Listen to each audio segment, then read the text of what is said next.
자, 오늘 하나님께서 우리에게 주시는 말씀의 제목은요, 예수를 믿는 믿음이란 무엇인가 라고 하는 것, 이 말씀을 가지고 두 번째 시간입니다. 우리가 교회에서 신앙생활 하면서 그래요. 많이 강조하는 거, 예수 믿으세요. 예수 믿으세요. 많이 강조하죠? 그런데 막상 예수 믿으세요, 예수 믿으세요 하지만 예수 믿는 것이 무엇인지 모르고 그냥 예수 믿으세요, 예수 믿으세요 그러는 거예요. 여러분은 알고 그렇게 하십니까? 예수 믿으라라고 할 때 예수 믿는다라는 게 뭘 의미해요? 한번 생각해 보세요. 예수 믿는다라는 게 뭔지. 그래요. 그러면 도대체 예수 믿는다는 것이 무엇인지 여러분의 아이들이 물어봤다고 그런다. 엄마 권사님이시고 아빠 안수 집사님이시고 장로님이신데 예수 믿는다는 게 뭐예요? 라고 물으신다면 뭐라고 답변하겠습니까? 한번 생각해 보세요. 구원 얻는 믿음이라고 하는 것이 무엇인지 그냥 교회에 아무 생각 없이 믿습니다 그러지 마시고요. 예수 믿는다라고 하는 것이 무슨 뜻인지 우리 주님 오늘 주신 말씀을 통해서 살펴보고 은혜를 나누고자 합니다. 실제로 예수님께서 우리가 믿는, 우리가 따르는, 우리가 쫓는 우리 예수님께서 우리 성도들에게 부탁하고 요구하시는 것, 그러니까 우리 예수님이 나를 향해서 요구하시는 게 있어요. 뭘 요구할까라고 하는 거 한 번쯤 생각해 보세요. 한번 생각해 보세요. 예수님이 여러분에게 뭘 요구하실 것 같습니까? 예수님이 열심히 주의 일도 하고 봉사도 하고 오늘 성가대도 하고 찬양도 하고 또 교사도 하고 또 예배도 드리는데 우리 예수님께서 나에게 지금 요구하시는 것이 무엇일까? 원하시는 것이 무엇일까라고 하는 것 한번 생각해 보세요. 원하시는 것은요. 우리 예수님이 나에게 원하는 거, 예수 믿고 구원받는 거, 그거 원하세요. 잘 생각해 보세요. 예수님 나에게 원하는 것은 예수 믿고 구원받는 것, 이것을 원하신다라고 하는 겁니다. 실제로 예수님의 제자 중에 도마라고 하는 사람이 있었어요. 그렇죠? 도마라고 하는 사람이 있었는데 우리는 의심 많은 도마 그러는데 여러분 도마의 한 100분의 1 아니 1000분의 1만 한번 따라가 보세요. 도마가 대단하신 분이에요.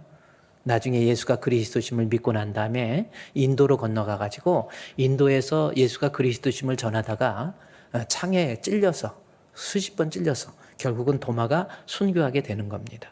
도마 대단하신 분이에요.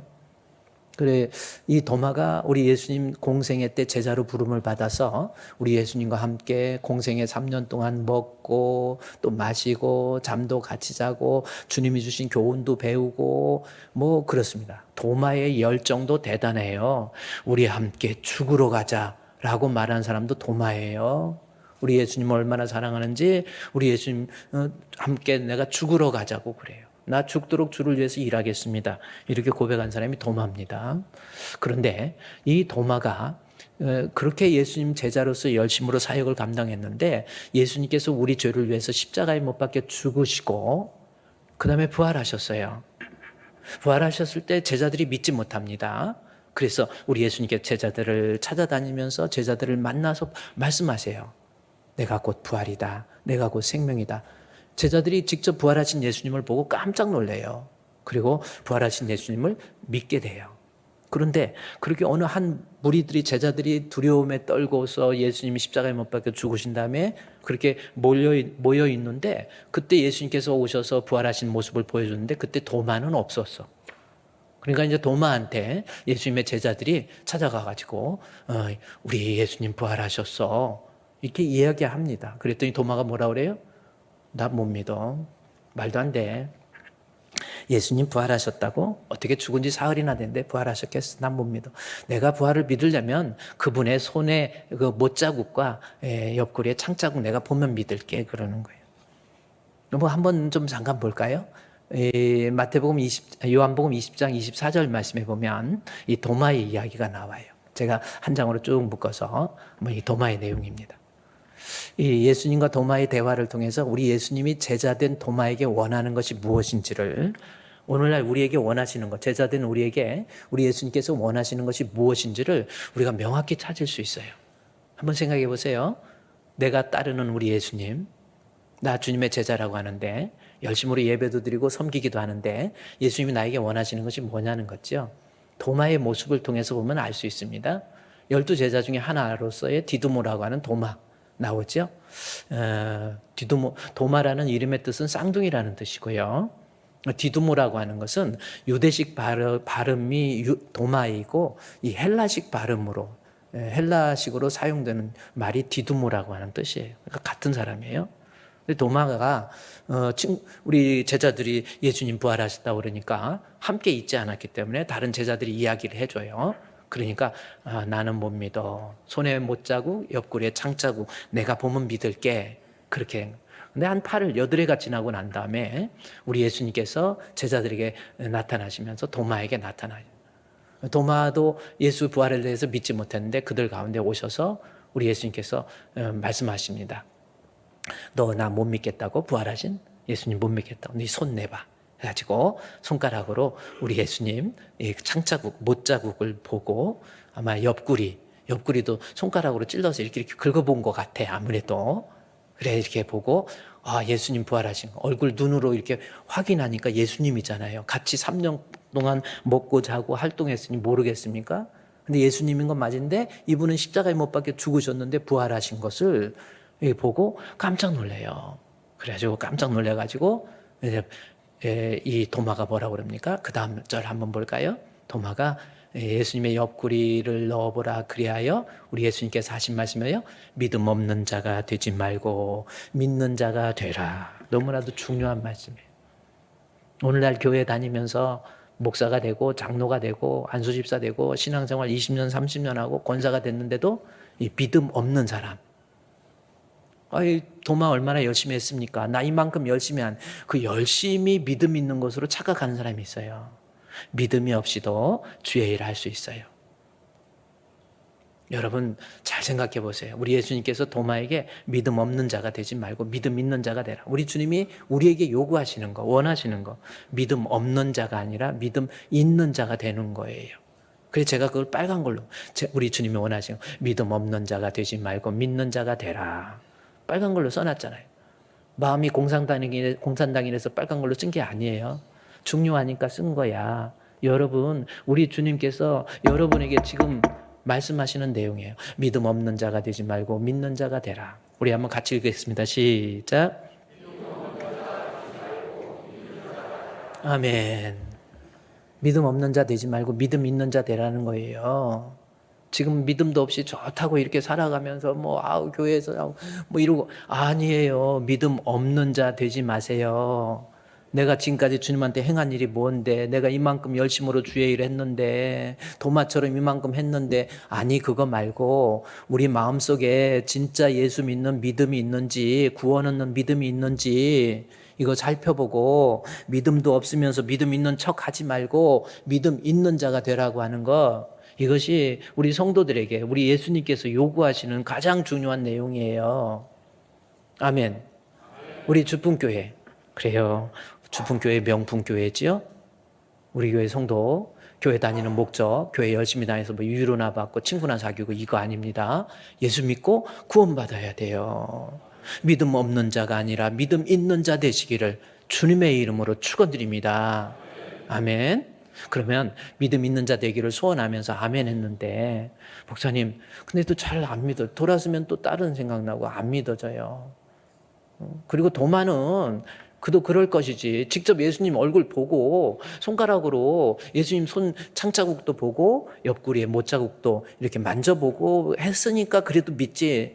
나는 어떻게 2000년 전에 돌아가신 예수님 믿으라니까 그게 강제로 막 꾸겨 넣는다고 되나요? 안 믿어져요. 아니, 예수님 물리적으로 2000년 전에 돌아가신 예수님이 나의 구주라고 하는 거, 나를 위해서 십자가에 못 박혀 죽으신 메시아라고 하는 걸 믿을 수 있는 방법이 있습니다. 다시 한번 아까 제가 띄웠던 요한복음 20장에 보세요. 믿음 없는 자가 되지 말고 믿음 있는 자가 되라고 도마에게 이야기하죠. 그러면서 도마가 대답합니다. 나의 주, 나의 하나님. 이제 드디어 도마가 나의 주님, 나의 큐리오스, 마이 데우스라고 하는 거, 나의 하나님이라고 고백을 해요. 정말 여러분 이 고백 어떻습니까? 예수님이 나의 하나님이시고 하나님이기 때문에 우리를 구원할 수 있잖아요. 예수님은 내 죄를 위해서 몸값을 지불해 주셔서 이제는 나의 주인이 당신, 예수님은 나의 메시아. 도마가 이렇게 고백을 하고 나잖아요.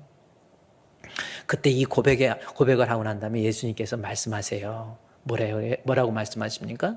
다음 절에 보십시오. 너 나 보고 믿는 거니? 도마한테 그럽니다. 그러면서 예수님께서 하신 말씀이 보지 못하고 믿는 자가 복이 있는 거예요. 저는 이 말씀을 생각해 볼 때 어떻게 예수님 안 보고 믿을 수 있는 방법. 실제적으로 우리는 물리적으로 예수님 2000년 전에 예수님을 눈으로 볼 수도 없고 손으로 만질 수도 없잖아요. 근데 예수를 어떻게 믿겠어요? 부활하신 예수님을 어떻게 믿겠어요? 근데 안 보고 믿는 자가 복이 있다 그러면서 그 방법을 제시해 줘요. 안 보고 믿을 수 있는 방법. 뭡니까? 예수께서 제자들 앞에서 이 책 나오죠? 비블리온이라고 하는 성경이에요. 이 책을 기록한 목적은 뭐라고 그랬습니까? 다른 일도 많이 표적했는데 오직 이것을 기록한 목적은 뭐예요? 기록하면 너희로 예수께서 뭐예요? 그리스도, 하나님 예수 그리스도는 즉 하나님의 아들 그리스도심을 믿게 하려 함이니라. 그러니까 예수님 안 보고 믿을 수 있는 방법 바로 이 성경이에요. 하나님 말씀 자꾸 읽고 하나님 말씀 자꾸 듣고 그래요. 그래서 저는 우리 주풍교회 성도들한테 종종 그런 생각을 해요. 말씀 묵상하고 기도 훈련하고 공동체성을 회복했으면 좋겠다. 제가 목회하면서 이런 생각. 성도에게 아주 중요한 거거든요. 말씀을 묵상하고 기도는 훈련해서 어떤 특정한 사람이 기도하는 게 아닙니다. 기도는 훈련이 필요해요. 말씀은 계속해서 묵상하는 거예요.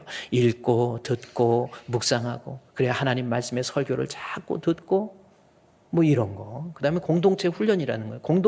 공동체성을 회복할 줄 아는 성도가 건강한 성도예요. 무슨 뜻인지 아십니까? 한번 생각해 보세요. 사람은요, 하나님께서 인간을 창조하실 때 혼자 있는 것은 좋지 않다 할 때 그 좋지 않다라는 것이 무슨 뜻이라고 그랬어요?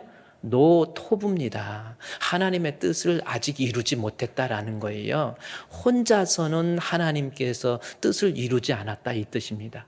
그래서 인간은 혼자보다는 여러 사람이 모여서 공동체를 형성해서 거기에서 하나님의 뜻을 이루는 거예요. 그래서 공동체성을 회복하라고 하는 것은 뭐예요? 내가 신앙생활하면서 나 혼자만 조용히 다니고 여전도회 남전도회도 생각도 안 하고 그냥 조용히 절대로 그 사람을 통해서는 하나님의 뜻을 이루어 갈 수가 없는 거예요. 그래서 공동체성을 회복할 수 있는 우리 성도 모임이 있다고 한다면 막 달려가가지고 안녕하세요 집사님 반갑습니다 이래야 돼. 가가지고 막 커피도 그냥 얻어만 먹으려고 하지만 막 돈 자꾸 쓰세요. 따라합시다. 돈은 쓰는 대로 생긴다. 갑자기 이 얘기하다 돈 얘기하니까 눈이 얼굴이 확 펴져요. 그래요. 여러분 공동체성을 회복해서 그래야 교회 모임에도 이런 모임을 통해서 하나님의 뜻을 이루어가는 거예요. 그 중에서 말씀이라고 하는 거, 이 도마 보세요.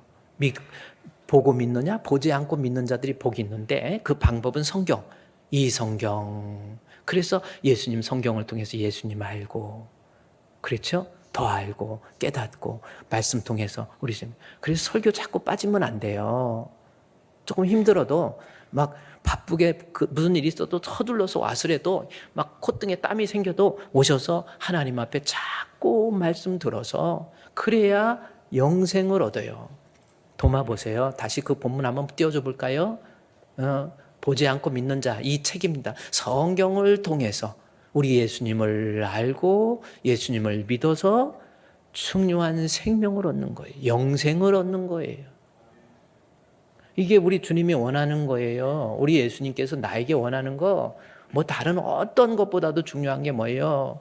예수 믿는 것을 원하는데 예수 믿을 수 있는 방법은 우리 예수님과 2000년 전에 오신 예수님을 어떻게 믿겠어요? 하나님이 믿을 수 있도록 이 성경을 기록한 목적은 이 성경을 통해서 예수님을 알고 예수님을 믿고 이로 인해서 생명, 영생을 얻게 하게. 우리 예수님 다 해주셨잖아요, 하나님. 그래서 여러분, 오늘 오후 예배 같은 경우도 오늘 막 1부 예배, 2부 예배 드리고 그냥 집에 가지 마시고요. 성도들하고 같이 식사하세요. 그게 좋은 거예요. 맨날 그냥 집에 가서 누워만 있으려고 그러고 쉬려고만 하고 잠만 자려고 그러고 이러지 마시고 TV만 보고 맨날 시사평론가가 돼가지고 시사평론가가 뭔가 그랬더니 아무 일도 안 하고 저놈은 죽여야 되고 저놈은 살려야 되고 그러는 게 시사평론가라는 거예요. 뭐 그렇게 합니까? 그러지 마시고요. 주일은 우리 주님과 함께 하는 날이 주일이에요.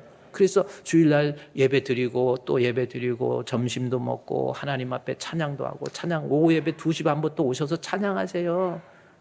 자꾸 모여서 지금 우리 교회 저쪽 교육관 부속실 새로 지려면요. 저것도 엄청난 프로젝트입니다. 100억이 넘는 프로젝트를 또 해야 돼요. 돈 100억이라니까 또 놀라지 마시고요. 하나님께서 다 하실 수 있는 방법이 있어요. 그러면 이제 당장 이쪽으로 사람을 좀 몰아내야 되니까. 지금 공간이 우리 일남전도에 나이 드셔서 쉴 수 있는 공간 저쪽 있는 그 공간마저도 이제는 가서 성가대에 연습해야 되고 쓸 데가 없는 거예요. 고민하면서 어떻게 할까 고민하다가 그래서 우리 앞으로 중 2층 있잖아요. 2층을 좀 개방해서 일남전도에도 그 2층 한 모퉁이나 또 다른 또 여전도에도 이 중2층을 적절하게 오후 예배 드리기 전까지 거기서 쉬시면요. 우리 교회 의자가 잠자기 참 좋아요. 원래는 이 의자가 한 15cm 정도 작아야 되는 거예요. 그래서 예배 드릴 때 이 허리만 눌러줘야 하는데 여기까지 올라가 딱 되면요. 그냥 잠자기 아주 좋습니다. 따라합시다. 잠자기 아주 좋은 주품교회. 그래서 앞으로는 이제 공간이 없어서 저쪽 2층으로 해서 여전도에도 남전도에도 이렇게 쉬면요. 거기서 좀 쉬기도 좋고 같이 이야기도 하고 한 건축할 때까지만 조금 기다려 주셨으면 참 좋겠어요. 아무리 여건이 안 좋아져도 예배드릴 환경이 안 좋아져도 그래도 이만한 본당 1000명이 넘는 공간입니다. 이 공간 들어갈 수 있는 공간이 작은 공간이 아니에요. 이거라도 있는 거. 다른 교회는 질 때 뭐 다른 건물 200평, 300평 얻어서 임시로 예배드려요. 우리는 이 공간이 있으니까 저쪽 정말 아름다운 이 건물 저거 줘서 여러분이 앞으로 식사할 때도 걱정거리도 없어요. 그냥 바닥이랑 식당 면적이 300평에서 일시에 한 700명이 동시에 식사할 수 있는 공간. 그리고요, 밥 먹을 때 지금처럼 막 서가지고 이리 치고 저리 치고 된장국 치고 있는데 탁 쳐갖고 미안하다고 그래갖고 옷 다 버리고 이런 거 없어, 이제는. 다 해가지고 아주 수준 높고 격조 높게 밥을 먹으면서도 대접받으면서 먹는 듯한 기분을 만들기 위해서 얼마나 노력하는지 아십니까? 그런 동안에 이렇게 여건 조금만 참아주시고요. 그래서 제가 심야기도 때 그랬어요. 앞으로 우리 성도들 믿음이라는 게 뭡니까? 여건이 안 좋으면 안 좋을수록 누르면 누를수록 더 모이는 주품교회. 이런 일이 있고 저런 일이 전쟁 났다 생각하세요. 전쟁 중에서도 천막 치고 예배를 드려요. 천막이 없으니까 그냥 야외에서 예배 드리고 있는 그 모습. 언젠가 제가 사진 한번 띄워드렸지요. 그래서 우리 교회는 어떤 환경이 있어도 한번 따라합시다. 누르면 누를수록. 아니 누르면 누를수록 따라가니까 처음부터 하지. 누르면 누를수록. 그러면 제가 이제 누르면 누를수록 그러면 여러분이 더 모이자는 거예요. 자 이제 누르면 누를수록. 누르면 누를수록 더 모이는 그러면 주품교회, 명품교회, 우리 교회, 좋은 교회 열심으로 전도하자. 할렐루야. 할 수 있겠죠? 여건 좀 안 좋다고 툭 하면 예배 빠지고 그거 왜 그렇습니까? 믿음이 없으니까 그러는 거예요. 믿음이 없으니까. 도마가 그렇게 예수님 의심하고 그랬다가도요. 그렇게 열심히 따라다니면서 주의 일 믿음이 없이도 하잖아요. 그랬다가 우리 예수님이 진짜 살아계신 주님이라는 것을 깨닫고 나서 그는요, 그 복음을 가슴에 품고 산을 넘고 물 넘고 인도까지 가요. 인도에 가서 나중에 비참하게 순교합니다.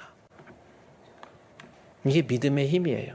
요즘은 신앙생활하면서 왜 감격이 없고 믿음 생활하면서 힘들고 예배드리는 거 짜증나고 아무것도 아닌 것 같고 원망하고 불평하고 뭐 실족하네. 이유가 뭔지 아십니까? 간단한 거예요. 고린도후서 8장 1절에 하나님께서 마게도냐 교회에 주신 은혜로 말미암아 믿음을 줬더니 여러 가지 환난 속에서도 넘치는 기쁨. 기쁨이 뭡니까? 믿음에 의한 기쁨이잖아요. 믿음 없으니까 여러분이 자꾸 원망하고 불평하고 집에서 가정에서 생활하면서도 자꾸 만족이 없고 행복이 없고 뭐 이런 거 아닙니까? 한번 생각해 보세요. 정말. 그래서 우리 예수님께서 원하시는 것이 믿음 없는 자 되지 말고 믿음 있는 자 되라는 거죠. 믿음 있기 위해서는 어떻게 하면 됩니까? 말씀이에요. 이 책에 기록됐잖아요. 예수님 안 보고 믿을 수 있는 말. 책을 딱 보고 성경을 보고 자꾸 그래요. 읽고 듣고 묵상하고 제일 좋은 방법 설교 들으세요.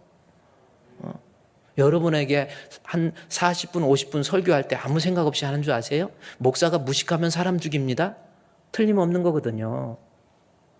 성경 이만큼의 50분의 이 컨텐츠를 준비하기 위해서 얼마나 목사님이 책이 읽고 묵상해야 되고 이 말씀 가지고 제가 서재에서 거의 일주일 내내 앉아서 설교 준비하고 이렇게 책을 읽고 있으면요. 저희 아내가 와서 그 서재에 있는 문을 이렇게 열고 이렇게 저를 기대고 쳐다봐요. 그러면 제가 왜? 그러면요. 불쌍해서 그래요.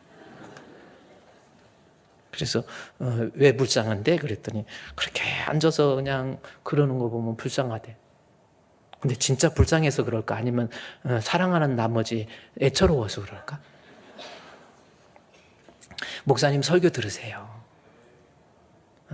자꾸 말씀 들으세요. 그래서 예수님 알면 그래 우리가 생명을 얻는 믿음. 예수 알기 원함은 크고도 넓은 은혜와 대속해 주신 사랑을 간절히 알기 원하네. 내 평생의 소원, 내 평생의 소원, 대속해 주신 사랑을 간절히 알기 원하네. 할렐루야. 우리 예수님 원하시는 거 믿음 없는 자가 아니라 믿음 있는 자입니다. 믿음이 생길 수 있는 방법은 우리 주님께서 이 말씀을 주셨어요. 말씀 찾고 읽고 듣고 묵상하고 설교 듣고 은혜 받고 그렇게 살다가 보면 여러분에게 다시 제가 띄워주면 이 생명이라는 것을 얻게 돼요. 생명을 얻어요. 똑같이 이렇게 앉아있지만 이 중에 생명이 있는 사람이 있고 생명 없는 사람이 있어요. 요한일서 5장 12절에 아들이 있는 자에게는 생명이 있고 하나님의 아들이 없는 자에게 생명이 없습니다. 마치 여러분 꽃을 꺾어서 화분에다 집어넣으면 살아있는 것처럼 보이지 이미 그것은 뿌리를 떠나서 죽은 꽃이에요. 화병에 있는 꽃이 향기도 나고 모양도 있고 그럴듯해요. 색깔도 있고 그러나 죽은 겁니다. 예수 안 믿으면 생명이 없는 거예요. 이렇게 살아있는 것처럼 이렇게 돌아도 다니고 숨도 쉬고 이러고 있지만 그건 죽은 거예요. 아니 그렇게 하나님께서 만들어 놓은 거예요. 인간이. 예수 믿어야 돼요. 사람으로 태어나서 예수 안 믿으면 안 태어나는 것이 좋습니다. 제가 한 말이 아니라 예수님이 가룟유다한테 너는 차라리 죽어버려. 안 해요. 너는 차라리 태어나지 않는 게 좋다 그러잖아요. 사람으로 태어났으면 반드시 예수 믿어야 돼요. 가진 거 없고 의지할 데 없고 못 배워서 예수 믿는 거 아니라니까요. 예수 안 믿으면 죽어요. 그렇기 때문에 예수 믿는 거예요. 믿을 수 있는 방법 하나님 말씀이에요. 말씀 잘 듣고 그래서 여러분이 생명을 지녀서 잠시 왔다 가는 세상 속에서 예수 생명 내게 주다. 언제 죽을지 모릅니다. 정신 차리시고 그저 마음속에서 하나님 말씀 읽고 듣고 우리 목사님 말씀 또 듣고 유튜브를 통해서 또 듣고 그래야지. 한 번도 안 듣고 한 번 듣고 딱 끝내버리고 예배 드리고 말씀 듣고 집에 갈 땐 털어버려. 이렇게 강아지 물털 뜯기. 그러지 마시고 또 듣고 유튜브도 듣고 그다음에 좋아요 눌러주시고 구독도 눌러주시고 이래야 돼. 그리고 내가 이 말씀을 또 다른 사람한테 퍼서 나르고 이게 전도 아닙니까?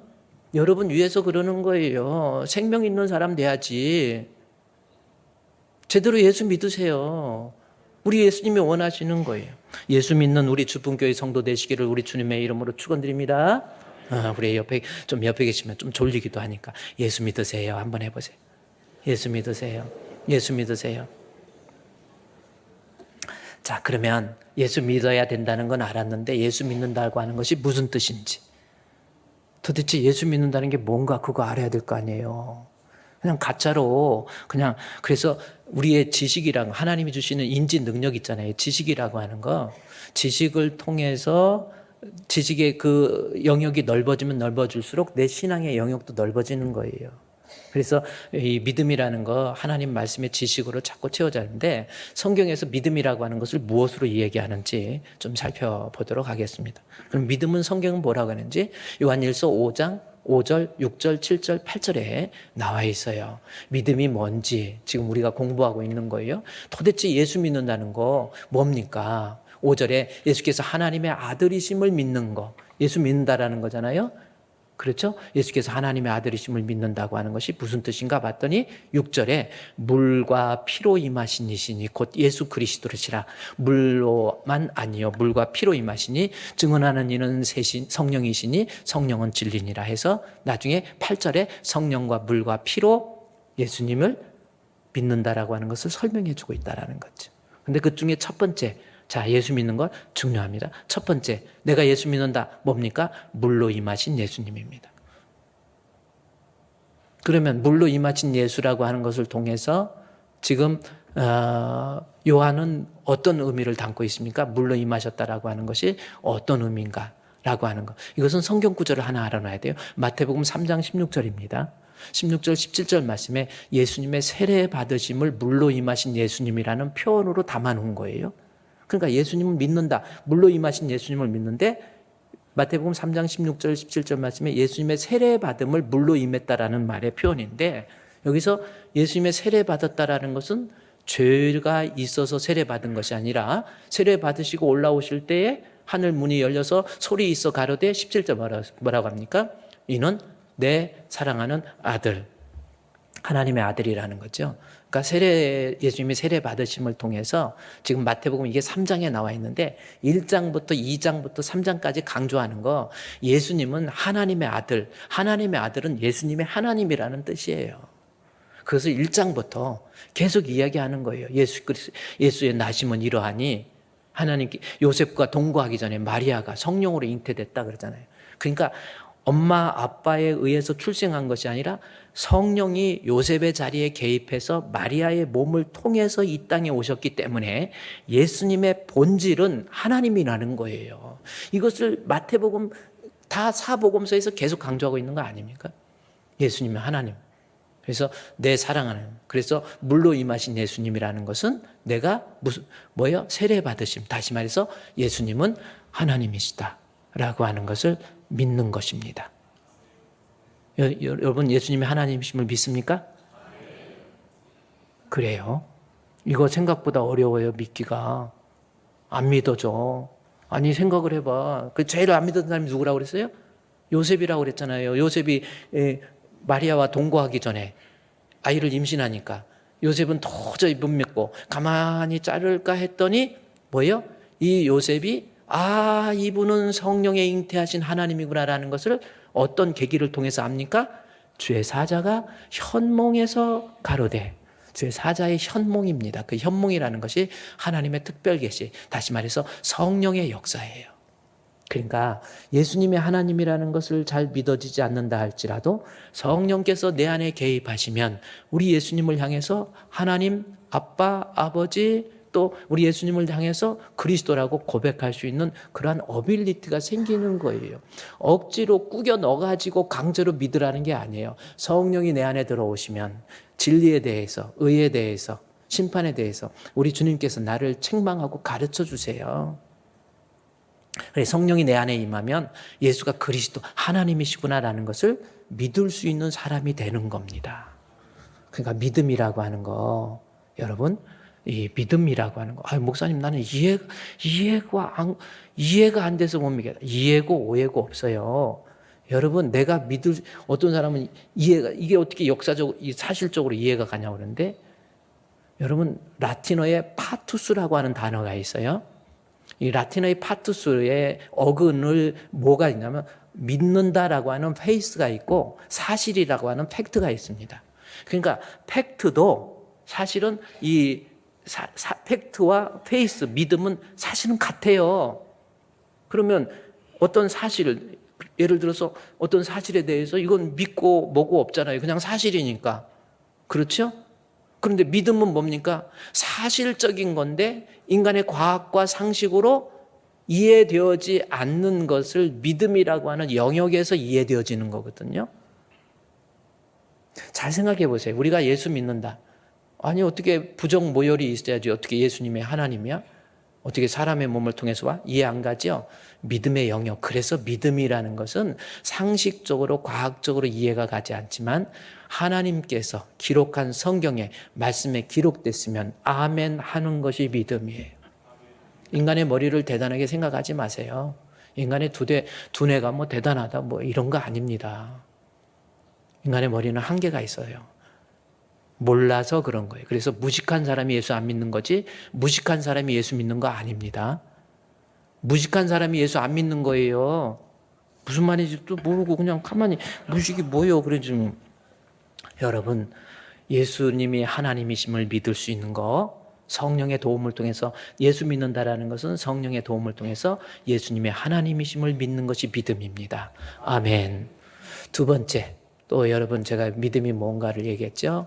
두 번째, 요한일서 5장 6절 말씀에서 보면 물로 임하신 예수님, 그 다음에 피로 임하신 예수님입니다.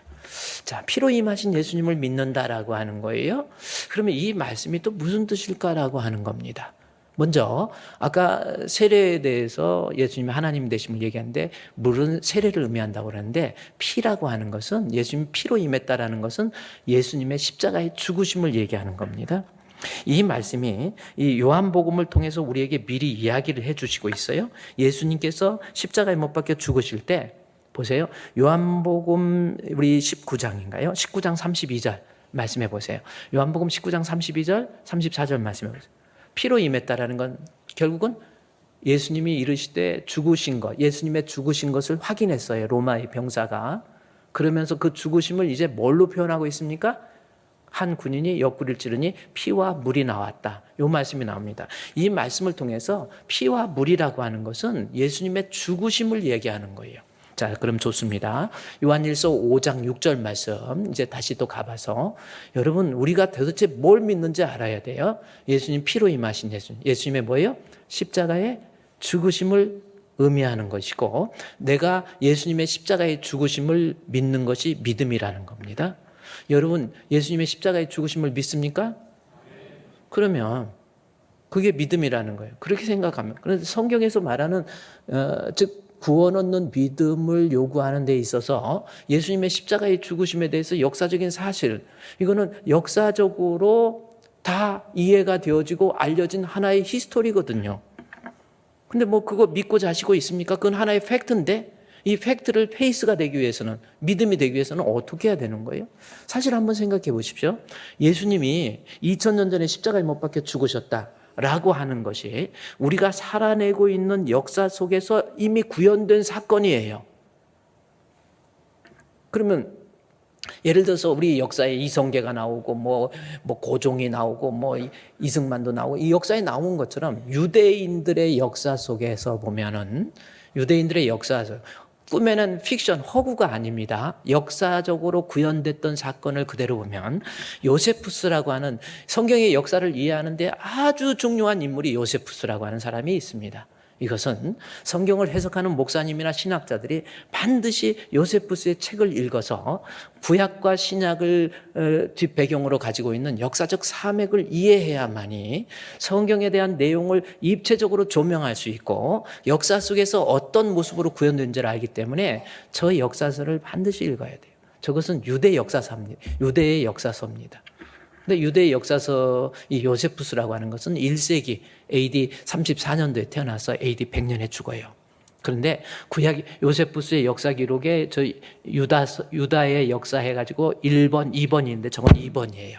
1번은 유대 애굽에서부터 시작해서 쭉 유대의 역사를 그대로 기록한 거예요. 그리고 역대상, 역대하 같은 경우도 그 내용 속에 다 들어가 있거든요. 쭉 기록해서 고레스까지. 그게 유대 역사 1입니다. 유대 역사 2는 고레스 이후부터 로마, 도미티아누스 황제까지의 내용들을 다 기록해 놔버려요. 대단한 거예요. 도미티아누스 황제가 AD 95년도, 96년도에 죽거든요. 요세푸스는 AD 100년에 죽어요. 그렇기 때문에 유대 성경에 나와 있는 역사, 제가 여러분 성경을 제대로 이해하려면 성경의 역사 6개의 제국을 반드시 이해해야만이 성경을 제대로 해석할 수 있거든요. 제가 그랬잖아요. 예컨대 성경에 애굽이 나오죠. 애굽을 멸망시킨 아수르가 나옵니다. 아수르를 멸망시킨 바벨론이 나옵니다. 바벨론을 멸망시킨 페르시아가 나옵니다. 페르시아를 멸망시킨 알렉산더 헬라가 나옵니다. 헬라를 멸망시킨 로마. 그래서 애굽으로부터 로마까지 6개의 제국을 이해해야 성경을 역사 속에서 바라볼 수 있는 해안이 생기는 거예요. 그만큼 중요한 거예요. 제가 했잖아요. 교회라고 아무 교회나, 여러분 저는 항상 말씀드린 게 뭐냐면 잘난 체 하는 게 아니라 교회라고 아무 교회 다니지 마세요. 무식해가지고 아무 데나 가가지고 안수기도 한다고 막 들이대지 말고, 이게 제대로 성경의 해석학적 능력을 가지고 제대로 해석해서 성경을 통해서 생긴 믿음이 구원 얻는 믿음이란 말이에요.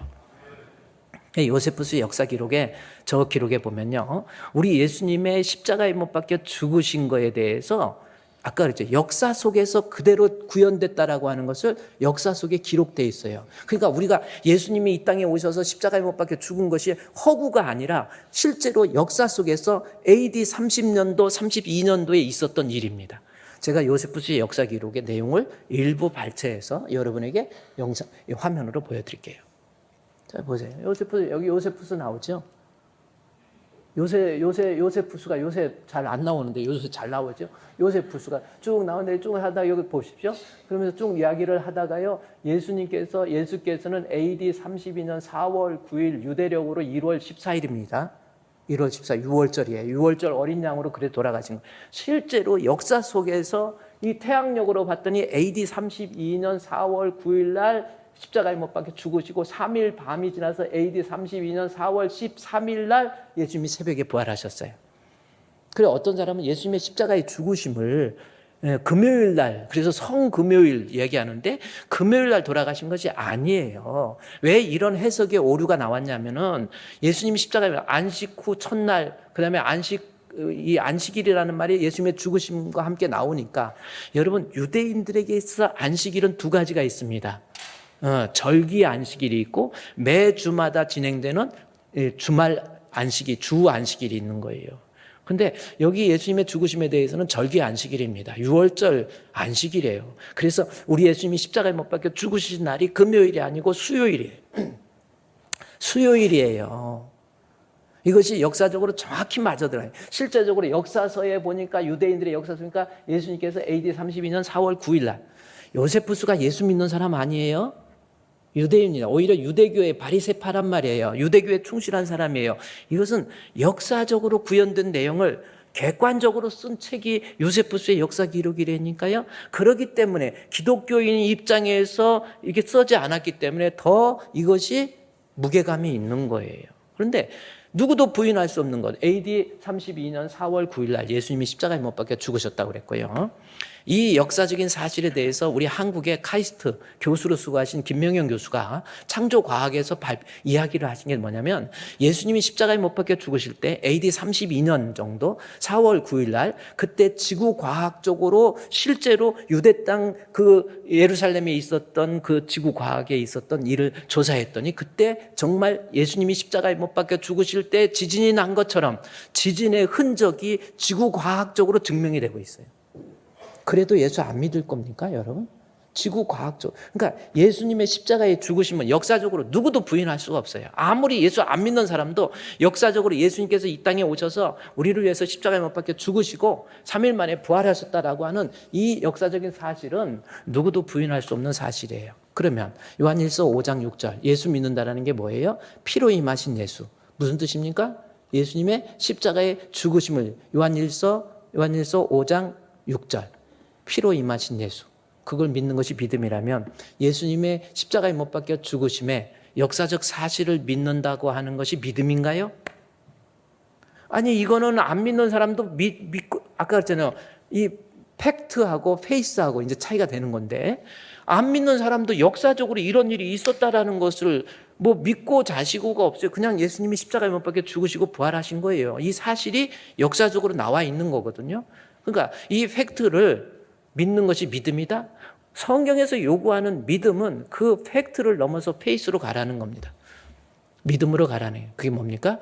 예수님이 역사적으로 십자가에 2000년 전에 죽으신 것이 곧 나를 위한 대속의 죽음으로 믿는 것이 믿음이에요.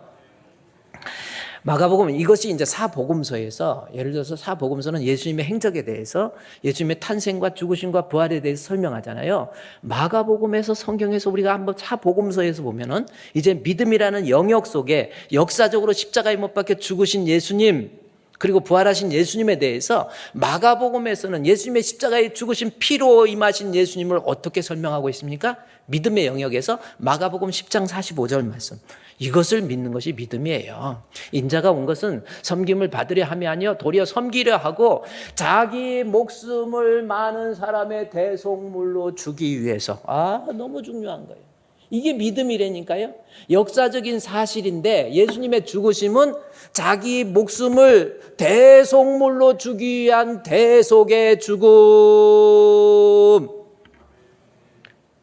예수님의 십자가의 죽으심은 대속물로 죽었다라는 겁니다. 이 죽었다라고 하는 예수님의 죽으심이라고 하는 것이 헬라어의 뉴트론이라는 단어예요. 예수님의 죽으심은 그냥 역사적으로 죽으신 예수님이 예수님이 십자가에 못 박혀 죽으셨네. 거기에서 이 사실을 내가 믿음으로 받아들인다는 것은 그분의 십자가의 죽으심은 나를 위한 대속의 죽음. 이게 믿음이에요. 헬라어의 뉴트론이라는 단어입니다. 뉴트론이라는 것은 노예나 포로의 몸값을 지불해 준 거예요. 죄의 노예가 되고 죄의 포로가 된 나를, 죄의 값이 뭡니까? 사망이잖아요. 그 사망을 우리 예수님이 대신 지불하신 십자가의 사건은 우리 예수님이 내 죄를 없애서 죄의 값인 사망, 내 대신 죽으신 예수님, 이것을 믿는 것이 믿음입니다. 예수님이 죽으신 거. 다른 사람들은 역사적으로 예수님이 십자가에 못 박혀 죽으셨네? 이렇게 이해를 하는데 우리는 어떻게 받아들이는 거예요? 그 예수님의 십자가의 죽으심은 곧 나를 위한 대속의 죽음. 할렐루야! 이게 믿음이에요. 예수님 왜 죽으셨어요? 왜 십자가에 못 박히셨습니까? 로마에 항거하기 위해서? 로마에 데모하면서 정치범이 되어서 그겁니까? 아니에요. 어떤 불량에서 죽었습니까? 죄 때문에 죽었습니까? 아니에요. 예수님의 십자가의 죽으심은 나를 위한 대속의 죽음. 이것을 믿는 것이 믿음이에요.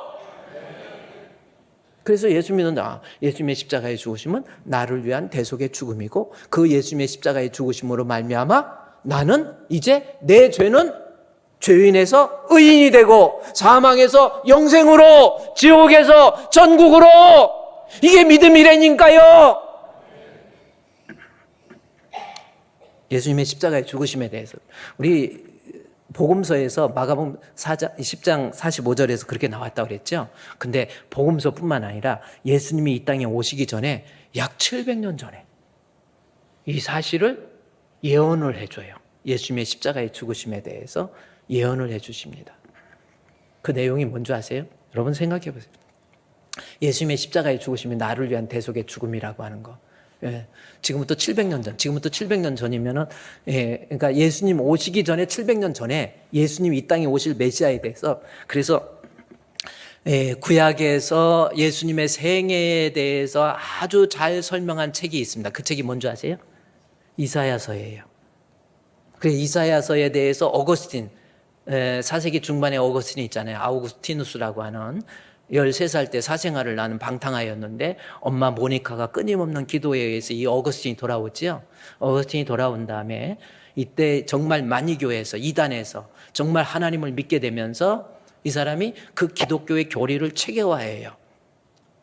신플라톤, 네오플라토니즘을 가지고 플라톤주의를 가지고 관념론 부분을 뽑아버리고 플라톤주의를 가지고 기독교를 체계화 만듭니다. 아주 기독교에 대해서 아주 지대한 영향을 끼친 분이 어거스틴입니다. 그의 신국론 책을 보면 신의 도성이라는 책이죠. 엄청난, 그리고 어거스틴의 참회록 대단한 책이에요. 근데 어거스틴이 어쨌든 이사야서를 읽으면서 그가 한 말이 뭐냐면 이사야서는 제 5복음서다.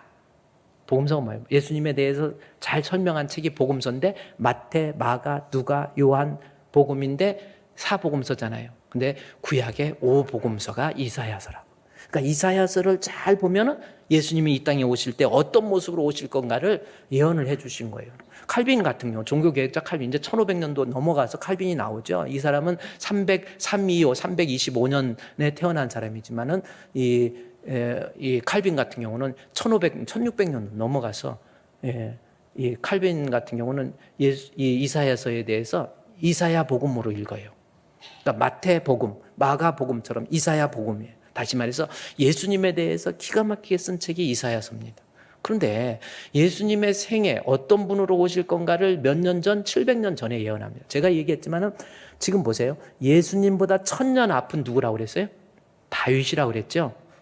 몰라도 이런 때는 아는 체 한 번씩 하시고, 다윗입니다. 예수님보다 1000년 앞에가 다윗이에요. 역사적으로 정확히 나와요. 1000년 앞에 다윗입니다. 그런데 다윗 왕조가 시작해서 다윗, 그다음에 그러니까 이 다윗 왕조 그 이전에는 이제 이 사울 왕, 다윗 왕, 그다음에 솔로몬, 여로보암, 르호보암 쭉 나눠지잖아요. 그러니까 다윗보다 1000년인데 한 250년에서 300년을 흐르고 난 다음에 이스라엘의 왕이 누구냐면 우시아와 요담과 아하스와 히스기야예요.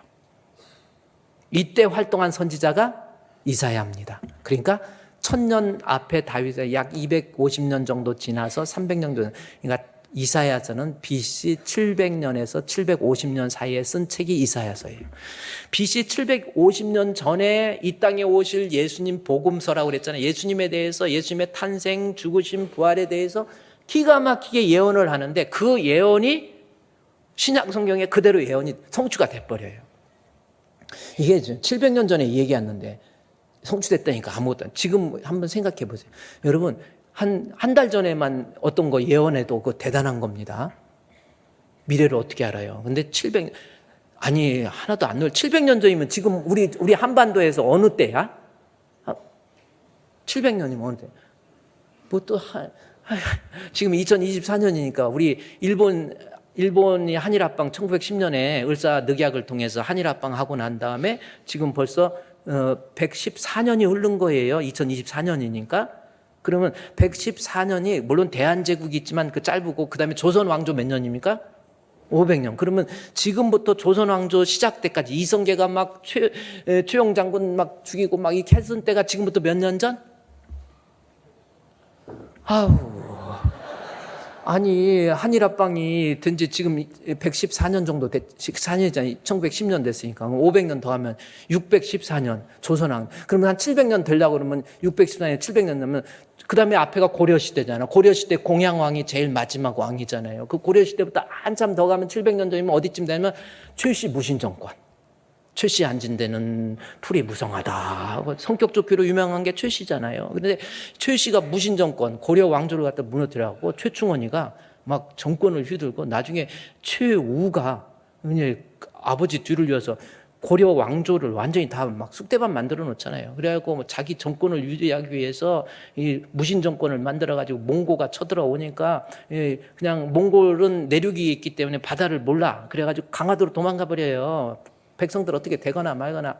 강화도까지 어떻게 다 몽고가 쫓아오니까 이제 어디로 도망가요? 진도로 도망가 버려요. 진도로 도망가니까 또 쫓아오니까 이제 어디로 도망가요? 제주도로 도망가요. 그게 삼별초라고 하는 거잖아. 그런 게. 삼별초를 가지고 최씨 정권 최후 나쁜 놈이 하여튼 그래가지고 거기 있는데 그 사이에 우리 백성들 어떻게 됐습니까? 조선의 백성들 몽고한테 엄청 유린됐어요. 막 남자들 웬만하면 다 죽이고 여자들 죽여온다 해갖고 끌고 가죠. 끌고 가가지고 여자들 비참하게. 그래서 웬만한 여자들은 다 잡아가 버린 거예요. 포로로 막 귀에다 껴가지고. 그렇잖아요. 그래서 딸 가진 부모들이 딸 안 뺏기려고 어떻게? 변장을 시켜. 뭘로 변장시켜? 갓을, 남자만 갓 썼잖아. 갓을 싹 쓰게 해가지고 지팡이 들고 이러고 다니게. 그럼 지나가면 남자인 줄 알아. 그래서 그 아이를, 남자는 아니고 여자인데 그 아이를 뭐라고 그래요? 갓순아이. 갓순아이, 저 가시네 이가 나온 거야. 그래서 가시네라는 말이 욕이 아니라 저 가시네는 사실은 여자야 그 뜻이야. 한번 옆에 있는 사람 이너러 가시네 한번 해봐요. 이렇게 하니까 욕이 되는데 그 가시네가 원래 그 뜻이에요. 하여튼 몽고가. 그러면 최충원이 있을 때 지금 지금 우리나라, 지금의 나라의 예언을 했다. 이거 있을 수 없는 거예요. 성경은요, 이사야서에서 우리 예수님이 이 땅에 오심에 대해서 기가 막히게 예언을 해요. 예수님이 어떤 분이신지 기가 막히게 예언을 해요. 그리고 예수님의 탄생에 대해서 정확하게 맞아들어요. 이사야서 7장 14절 말씀해 보면은 정확히 예수님의 탄생에 대해서 또 이야기를 합니다. 그러므로 주께서 친히 징조를 너에게 주시. 700년 전에 이야기하는 거예요. 예수님 오실 예시는 이런 분이라는 거. 보라, 처녀가 잉태하여. 여러분은 항상 들어서 별거 아니에요. 이거 엄청난, 처녀가 잉태했다라는 것은 무슨 뜻이냐면 임마누엘. 임마는 무슨 뜻이에요? 임마누엘입니다. with us, el, God. 하나님이 우리와 함께한다. 형통? 아니라니까요. 임마누엘은 예수님의 탄생 기사에 나와 있는 탄생 용어예요. 다시 말해서 예수님의 본질이 뭡니까? 예수님은 하나님이신데 사람의 몸을 입고 이 땅에 오셨다라는 거예요. 이것을 이사야. 그러니까 예수 믿는다라는 것은 예수님은 하나님이세요. 구약시대 때 이 얘기. 이것을 마태가 받아가지고 차용해서 마태복음 1장 23절에서 또 쓰잖아요. 보라, 처녀가 잉태하여 아들을 낳을 것이니 그 이름을 임마누엘. 정확히 나오는 거예요. 예수님의 탄생이에요. 그래서 이사야서 9장 7장 14절이 9장 6절로 가면요, 제가 한 장으로 묶어서 얘기해요. 지금 이사야서를 얘기해요. 구약 성경에서도 예수님이 어떤 분인가를 믿음에 대해서 이야기하잖아요. 이사야서 한 장 7장 14절, 9장 6절 한 장으로 묶어서 보면요, 7장 14절에서 예수님은 처녀가 잉태, 예수님은 본질이 하나님이라는 것을 임마누엘이라고 하는 것을 통해서 설명을 하고요. 나중에 이사야서 9장 6절에서는 그래서 예수님에 대해서 이야기를 해요. 예수님이 어떤 분인지, 이 오실 메시아가 어떤 분인지. 제가 그랬죠. 가진 거 없고 의지할 데 없고 못 배워서 예수 믿는 거 아니에요. 정신 차리세요. 예수 제대로 믿어야 돼요. 내가 믿는 예수님이 어떤 분이에요? 여기 이름이라는 것이 너무 중요한 겁니다. 예수님의 이름이 뭔가라고 하는 거. 이름이 무슨 뜻이에요? 하나님께서 아담이 자기 짝이 없으니까 혼자 있는 것이 좋지 않다 그래가지고 하나님께서 짝을 만들기 위해서 어떻게 하다 짐승들을 다 보내요. 그랬더니 아담이 이름을 줘줬다라는 말이 있어요. 그게 무슨 뜻인 줄 아세요? 짐승들을 이렇게 해서 이름을 줬다라는 것은 그 존재의 속성과 본질을 정확하게 이해한다라는 뜻이 이름이에요. 그러니까 짐승들을 다 하나님이 짝을 해서 보내니까 본질과 속성을 파악해 보니까 내 짝이 없어. 그래서 하나님께서 아담을 깊이 잠들게 해서 하와를 만드는 거거든요. 그러니까 이름을 줬다라는 것은 본질과 속성을 얘기하는 거예요. 이사야서 다시 9장 6절 보세요. 그 이름이, 예수님의 이름은 뭐예요? 한 아이가 우리에게 낳고 한 아들을 우리에게 주신 바 있는데 그 어깨는 정사라며. 그 이름, 예수님의 속성이 뭐예요? 예수님, 내가 믿는 예수님은 이사야서에서 700년 전에 그 이름은 기묘자. 기묘자가 무슨 뜻입니까? 기묘자라고 하는 것은 무슨 뜻이냐면요, 놀라운 자, 파레라고 하는 놀라운 자. 이건 뭐예요? 예수님의 탄생을 보니까 어떻게 처녀가 잉태한, 이건 놀라운 거. 예수님의 탄생의 신비를 이야기하고자 하는 표현이 기묘자예요. 신비하게. 그리고 그분은 모사라, 카운슬러잖아요. 성령의 역할을 감당할 오실 메시아가 신비하게 이 땅에 처녀 탄생을 이야기하고, 그 다음에 예수님은 우리를 위한 성령의 모사가 되어서, 그리고 예수님에 대해서 그 이름, 본질이 뭔가? 전능하신 하나님, 영존하신 하나님, 아버지, 평강의 왕. 구약에서 이미 예언했어요. 예수님은 영존하신, 전능하신 하나님, 하나님이에요.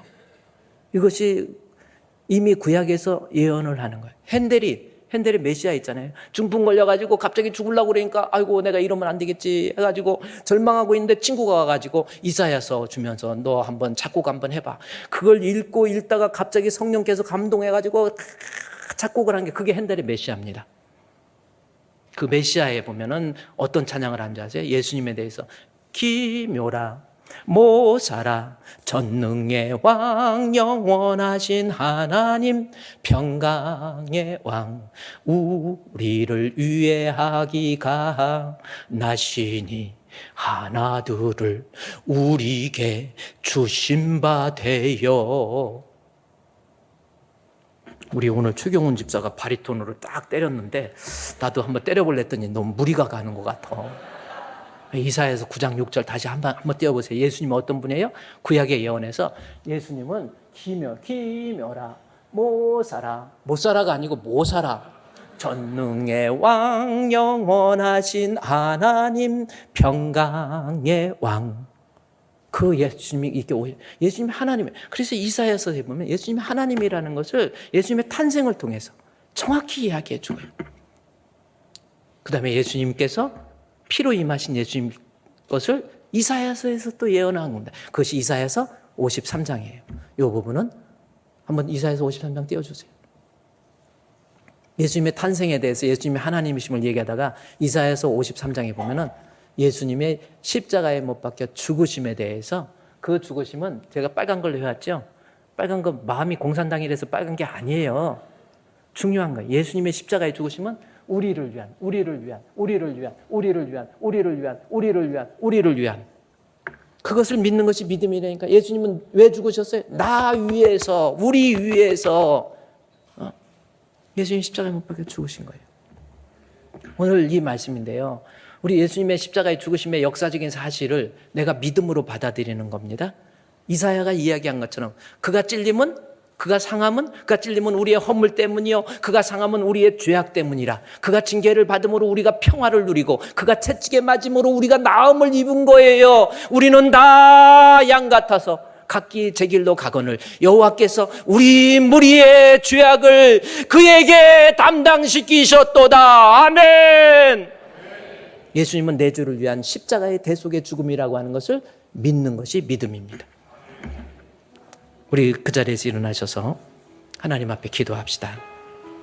하나님, 내가 예수 믿는다라는 거, 우리 예수님의 하나님의 아들, 즉 하나님이라는 것을 성령을 통해서 믿게 해주시고, 우리 예수님의 십자가의 죽으심의 역사적인 사실은 나를 위한 대속의 죽음이라는 것을 내가 믿을 수 있는 믿음을 허락하여 주시옵소서.